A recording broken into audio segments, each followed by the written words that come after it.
Olá, ouvintes da rádio Velha Juventude. Hoje iremos falar sobre o comunismo na era Vargas, Aliança Nacional Libertadora, Olga Benário e Coluna Prestes. O comunismo era contra as oligarquias, imperialismo e o autoritarismo, propondo no seu horizonte reivindicações menos imediatas, como a abolição da dívida externa e a reforma agrária, com estabelecimentos de um governo de base popular, em outras palavras, uma revolução nacional libertadora, que, embora estabelecida por um movimento armado, não se propunha a ultrapassar o quadro de ordem social burguesa. Essa doutrina, anticomunismo, também serviu para pretexto para o golpe militar de 1964. O governo capitalista, você não tinha poder de escolher, tudo seria realizado do jeito que Getúlio Vargas decidia, sem a interferência da sociedade. Por isso muitos morreram tentando expressar suas opiniões, ou apenas por não concordarem com esse tipo de atitude de Vargas. Aliança Nacional Libertadora.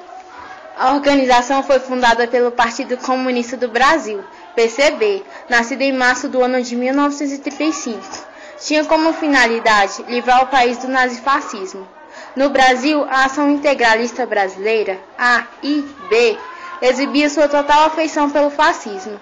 Em resposta, formaram-se frentes antifascistas, que congregavam tenentes socialistas e comunistas descontentes com o governo Vargas. Em meados de 1934, um pequeno grupo de intelectuais e militares contrariados com os rumos do governo de Vargas organizou várias reuniões no Rio de Janeiro, com a intenção de criar uma organização política capaz de dar base nacional às lutas que se travavam. Dessa reunião surgiu a ANL, cujo primeiro manifesto político foi lido na Câmara Federal. A Aliança Nacional Libertadora tinha como fundamentos: interrupção do pagamento da dívida externa do Brasil, nacionalização das corporações estrangeiras, reforma agrária e o amparo aos pequenos e médios proprietários, garantia de amplas liberdades democráticas e constituição de um governo popular. No final do mês de março, a ANL foi oficialmente lançada na capital federal. Na ocasião, dezenas de pessoas assistiram à solenidade, o manifesto, e foi lido pelo estudante Carlos Lacerda, que nos anos seguintes se tornaria um grande oponente do comunismo. Olga Benário. Olga Benário Prestes nasceu de uma família judia em Munique, na Alemanha, em 12 de fevereiro de 1908. Seu pai, Léo Benário, era um advogado social-democrata e um liberal de ideias avançadas. Sua mãe, Eugênie, era uma dama da alta sociedade que não apoiava as ideias da filha, que, em 1923, aos 15 anos, entrou para a juventude comunista. Em 1925, Olga vai para Berlim, onde continua sua militância. Em 1926, é presa por traição, mas liberada poucas semanas depois. Em 1928, lidera uma cinematográfica investida ao tribunal para liderar seu companheiro Otto Braun. Os dois fogem então para Moscou, onde Olga é aclamada e faz treinamento militar a carreira no comitê. Em 1934, Olga é designada para garantir a chegada segura do Brasil ao líder comunista Luiz Carlos Prestes, onde lideraria a intentona comunista, em 1935. Deveriam se passar por marido e mulher, para facilitar o seu disfarce. Na longa viagem, se apaixonam. Com o fracasso da Revolução, Olga e Prestes são presos e separados. Grávida de Prestes, Olga empreende uma grande luta para ter sua filha no Brasil, mas o governo Vargas, com uma vingança pessoal contra Prestes, se empenha, e Olga, grávida de 7 meses, é deportada para a Alemanha nazista. Na madrugada de 27 de novembro de 1936, exatamente um ano após a fracassada Revolução, nasceu Anita, um bebê gorducho e saudável. Em 1938, Olga foi transferida para o campo de concentração de Luxemburgo. Em 1939, para Harbach, o único grande campo exclusivo para mulheres. Lá, Olga foi líder de bloco e deu aula para as outras presas. Em fevereiro de 1942, Olga foi levada com as outras 200 prisioneiras para a câmara de gás Berbunk, onde foi executada. Coluna Prestes. A coluna Miguel Costa Prestes, mais conhecida como Coluna Prestes, Foi um movimento liderado por militares, que faziam oposição à República Velha e às classes dominantes na época. Teve início em abril de 1925, no governo de Arthur Bernardes, em 1922 a 1926. No início da década de 20, o Brasil vivia sob o domínio das oligarquias rurais e setores médios urbanos, como os militares, por exemplo. Começaram a questionar este poder e a questionar por mais investimentos nas Forças Armadas.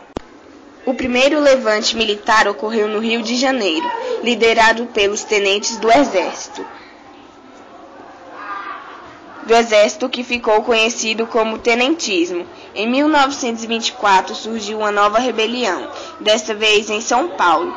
Depois de muitos combates contra as tropas fiéis ao governo, os revoltosos se refugiaram no interior do estado. Enquanto isso, Luiz Carlos Prestes, também militar, organizava outro grupo no Rio Grande do Sul. Em abril de 1925, as duas frentes de oposições, a paulista liderada por Miguel Costa e a gaúcha por Prestes, uniram-se em Foz do Iguaçu e partiram para uma caminhada pelo Brasil. Com aproximadamente 1.500 homens, a coluna Prestes percorreu 25 mil quilômetros durante 2 anos e meio. Atravessou 11 estados. Do sul, o grupo rumou para o centro-oeste do país, percorreu o nordeste até o estado do Maranhão. Na volta, os combatentes refizeram o caminho até chegar à fronteira com a Bolívia. Nas cidades por onde passava, a coluna Prestes despertava apoio da população e a atenção dos coronéis, que também era alvo das críticas do movimento, sempre vigiados por soldados do governo, e revoltosos evitavam confrontos diretos com as tropas, por meio de táticas de guerrilha. Por meio de comércios e manifestos, a coluna denunciava à população a situação política e social do país. Num primeiro momento, não houve muitos resultados, porém o movimento ajudou a balançar as bases, já enfraquecidas, do sistema oligárquico e a preparar caminho para a Revolução de 1930. Luiz Carlos Prestes tornou-se o ícone desta marcha, ficando conhecido como o Cavaleiro da Esperança. Ele não foi o principal líder da coluna. Quem tomou a frente do percurso foi Miguel Costa, mas Prestes era o idealizador, aquele que alimentava o sentimento da liberdade política, o voto secreto e a justiça social.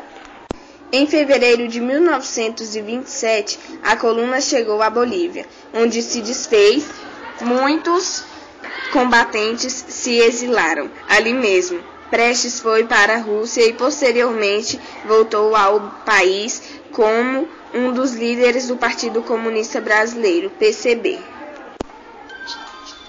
Teremos um breve comercial, não saia daí, voltamos já, com as atualidades, com movimentos sociais, movimento estudantil e rap nacional.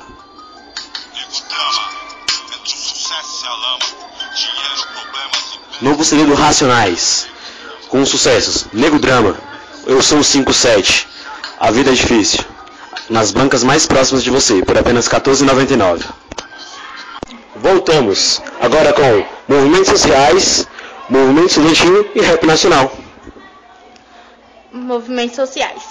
Nas últimas semanas, os assassinatos dos companheiros José Cláudio Ribeiro da Silva e Maria do Espírito Santo, ativista do assentamento Praia da Alta Piranheira, no sudeste do Pará. Jadenalino Ramos e Dinho, líder do movimento camponês de Curumbira, e de outros que continuam acontecendo, escancaram aquilo que ocorre de maneira cotidiana: a perseguição, humilhação, a ameaça e repressão aos ativistas sociais em todo o país. No campo, trabalhadores sem terra, assalariados rurais e camponeses que vivem da extração dos recursos da floresta, como o casal de caçanheiros assassinados, sofrem o peso de defender nosso patrimônio natural, nossos recursos, nossa Amazônia, rapinados pela sangria desatada do capitalismo. Mais que isso, indígenas e quilombolas enfrentam toda a sorte de perigos, levando no peito a batalha histórica pelo mínimo reconhecimento de sua cultura, materializando na demarcação de suas terras. materializando na demarcação de suas terras, no reconhecimento de seus direitos e de sua forma de organização comunitária. Na cidade, um monstro da especulação imobiliária empunha seu braço armado contra a população pobre e os militantes que se mobilizam na luta por moradia, justiça e melhorias comunitárias. As maiores vítimas na cidade são os trabalhadores, em especial os jovens negros, assassinados cotidianamente pela mão do Estado. No país da Copa do Mundo e dos Jogos Olímpicos, o que tem sido servido à mesa é o sangue de lutadores e lutadoras, porque nesse nosso Estado democrático de direitos não temos direito de lutar por nossos direitos, de nos organizar contra a injustiça que assola os trabalhadores e trabalhadoras que servem seu suor para manter este país. O Estado omisso, coadjunte ou protagonista e os grandes grupos capitalistas, mineradores, construtoras, incorporadoras, expoentes de agronegócio, entre outros, que exterminam aqueles que ainda sonham com um Brasil melhor, devem ser expostos, constrangidos e condenados pela maior violência de todos, aqueles que atendem contra a vida com o fim de garantir o lucro. Movimento estudantil. O movimento estudantil é um movimento social da área de educação, no qual os sujeitos são os próprios estudantes. Caracteriza-se por ser um movimento policlassista e constantemente renovado, já que o corpo discente se renova periodicamente nas instituições do ensino. Alguns exemplos de movimentos estudantis são União Nacional dos Estudantes, Federação Nacional dos Estudantes de Direito, Federação Nacional dos Estudantes de Relações Internacionais, Federação Nacional. Não vai dar pausa. Federação Nacional dos Estudantes de Administração e União Brasileira dos Estudantes Secundaristas. Rap nacional. O rap é um estilo de música popular no Brasil, em favelas e periferias, principalmente nos estados de São Paulo, Distrito Federal, Minas Gerais, Paraná, Santa Catarina e o Rio Grande do Sul. Antes mesmo do rap chegar ao Brasil, algumas canções no estilo já tinham sido lançadas. Como possíveis primeiras canções estão Deixa Isso Pra Lá, de 1964, de Jair Rodrigues, Melô do Tagarela, 1979, de Arnaldo Rodrigues e Luiz Carlos Miele, Mandamentos Black, 1977, e Melô da Mão Branca, 1984, de Zéson Kid Combo. O rap chegou ao Brasil no final dos anos de 1980, com grupos de periferia que se reuniam na estação de São Bento, do metrô e de São Paulo, lugar onde o movimento punk começava a surgir. Nessa época, as pessoas não aceitavam o rap, pois consideravam este estilo musical como sendo algo violento e tipicamente de periferia. Os primeiros a enfrentarem o local foram os dançarinos de breakdance, o principal tipo de dança do hip hop.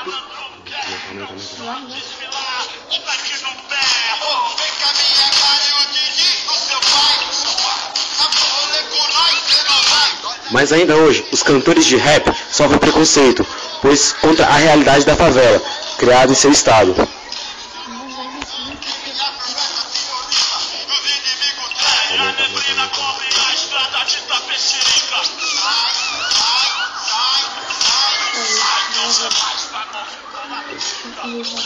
Por ter um estilo diferente, eles são considerados como bandidos.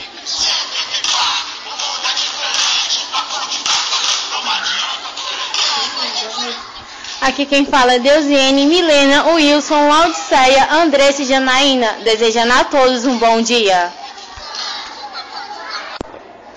Eles fecham as fábricas, nós abrimos. Eles roubam as terras e nós ocupamos. Eles fazem guerra e destroem nações. Nós defendemos a paz e a integração soberana dos povos. Eles dividem e nós unimos, porque somos a classe trabalhadora, somos o presente e o futuro da humanidade. Frase do Encontro Latino-Americano de Empresas Recuperadoras pelos Trabalhadores.